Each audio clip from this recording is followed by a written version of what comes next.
سجين اغتصب من قبل 20 شخص مرتين.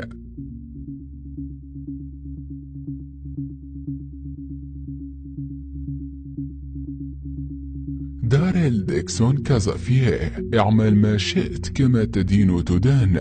هذه المقولة تنطبق على هذا الرجل البرازيلي بكل تأكيد.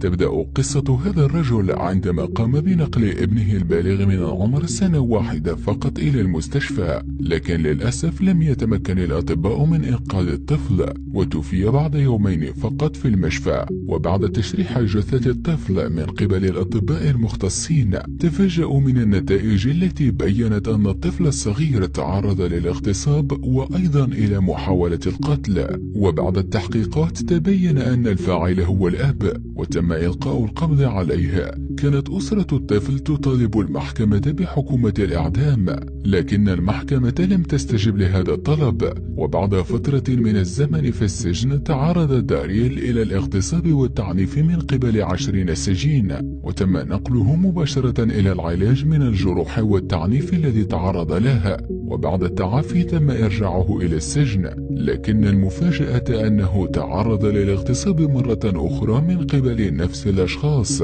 وهذه المرة كانت النتائج أكثر وحشية من ذي قبل بكثير. ومن السهل جدا رؤية الجروح في الظهر، وخاصة في الجزء السفلي من جسمها. بعد المشاهدة، هل تعتقد أنه يستحق ذلك أم لا؟ في الأخير لا تنسى الاشتراك في القناة لمشاهدة المزيد كل يوم، كما يمكنك أيضا مشاهدة الفيديوهات السابقة على القناة. في أمان الله.